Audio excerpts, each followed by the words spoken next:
Hello guys, good morning and welcome back to our YouTube channel Riya's লাইফস্টাইলে নতুন একটা ব্লগের সাথে তোমাদের সকলকে ওয়েলকাম।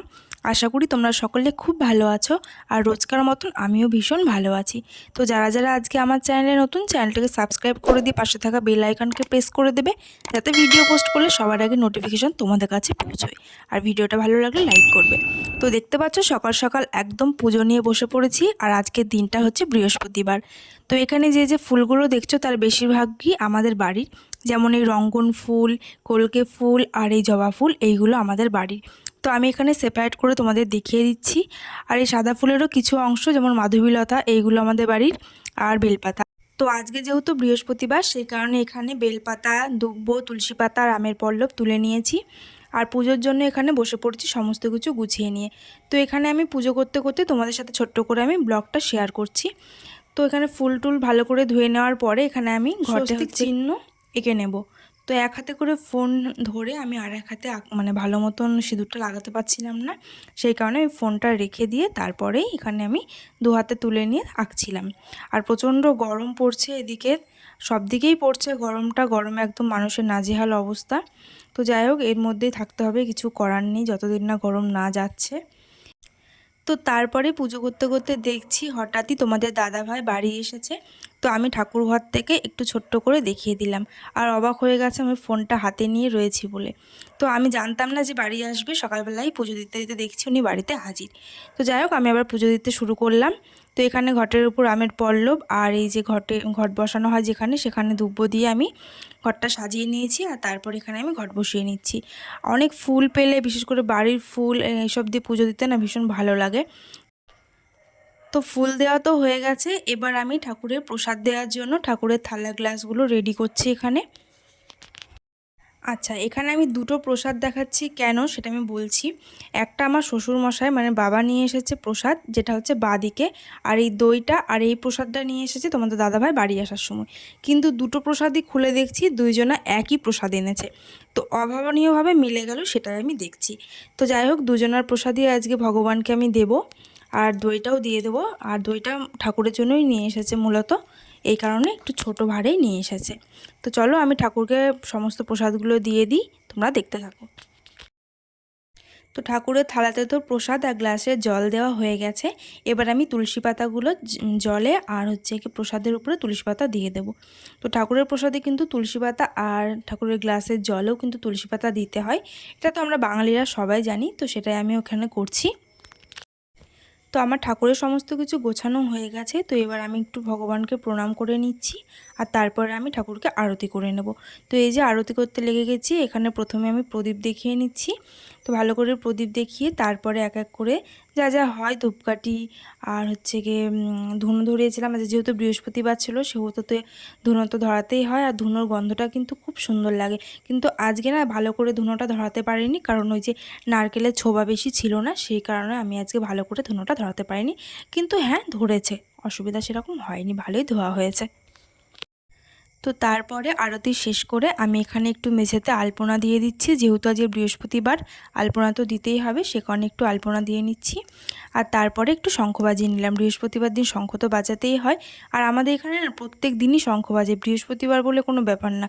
কিন্তু আমার বাপের বাড়ি ওখানে দেখতাম খালি বৃহস্পতিবারই শঙ্খ বাজায়, কিন্তু আমার শ্বশুরবাড়ির এলাকায় রোজই, মানে পুজো যখনই দেবে তখনই শঙ্খ বাজানোর নিয়মটা এখানে আছে।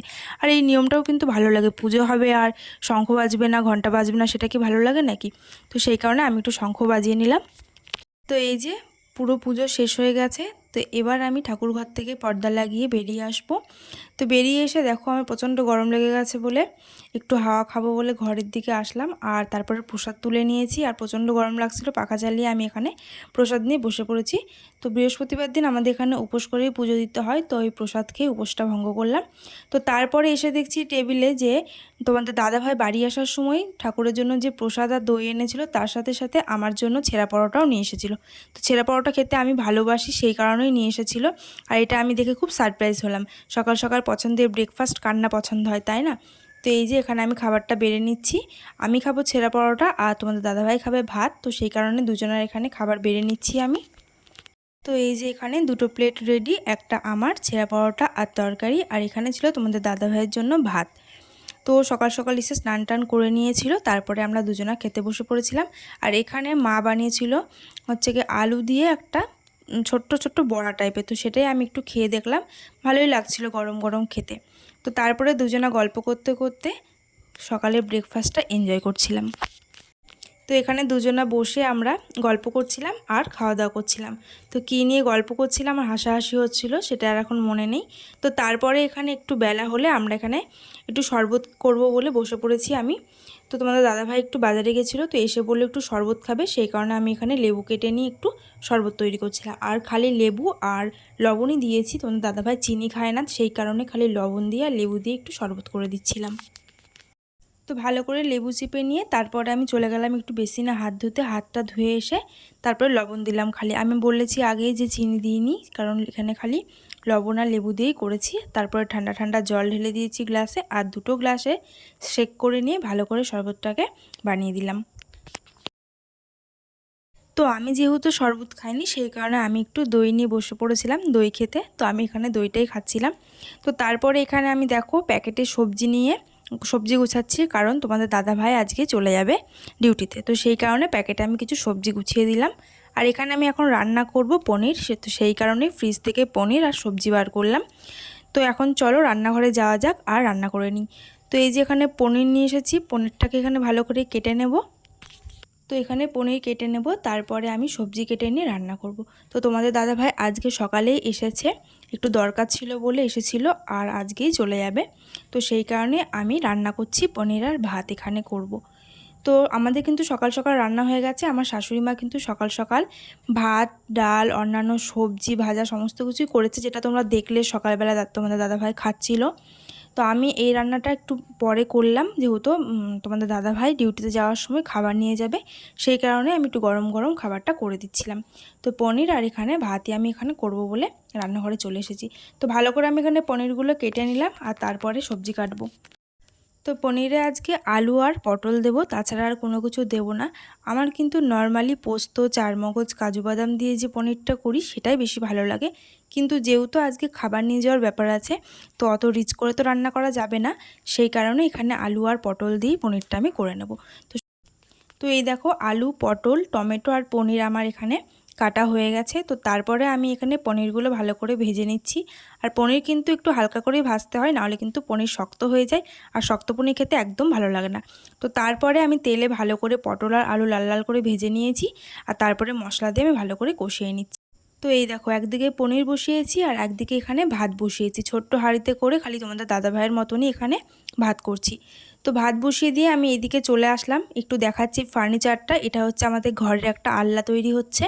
তো আলনাটা এখনও কমপ্লিট হয়নি, আর যখন মিস্ত্রি কাজ করছিল তখন আমি তোমাদের সাথে শেয়ারও করতে পারিনি। তো এখন একটু এটা দেখিয়ে দিচ্ছি। এই আলনাটা হয়েছে আর এই সিঁড়িটা হয়েছে, দুটোই এখনও ইনকমপ্লিট হয়ে রয়েছে। এই সিঁড়িতে যে মধ্যে ফাঁকাগুলো দেখছো সেখানে কাজ বসবে, আর তারপরে পালিশ করার পরে কীরকম লাগে তোমাদের সেটা দেখাবো। আর আমার এই আলনাটাও পালিশ করার পরে কেমন লাগে সেটাও দেখাবো। তো তারপরে দেখো এখানে গরম গরম ধোয়া ওটা ভাত আমার রেডি, আর এখানে আমার পনিরের তরকারিও রেডি হয়ে গেছে। তো পনিরটা একটু আমি গ্রেভি কম করে একটু ঝোলঝোলি করেছি, যেহেতু খাবার নিয়ে যাবে, তো রাত্রেবেলা খাওয়ার ব্যাপার আছে, বেশি গ্রেভি করলে ভাত দিয়ে খেতে পারবে না।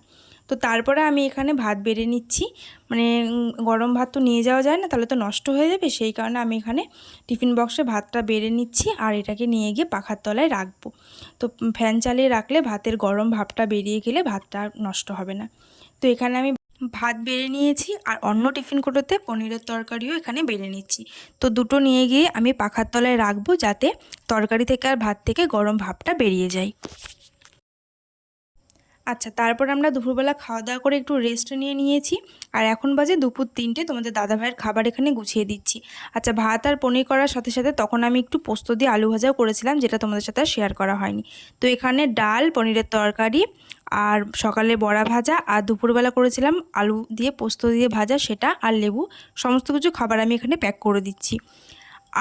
তো দেখো এখানে আমি প্রত্যেকটা টিফিন বক্সে আলাদা আলাদা করে ক্যারিতে করে আটকে দিচ্ছি, যাতে ট্রেনে যাবে ধাক্কাধাক্কিতে কোনোভাবে যাতে টিফিন কোটো থেকে তরকারি বা ভাত যাতে না পড়ে যায়, সেই কারণে আমি এখানে ক্যারিতে করে ভালো করে বেঁধে দিচ্ছি।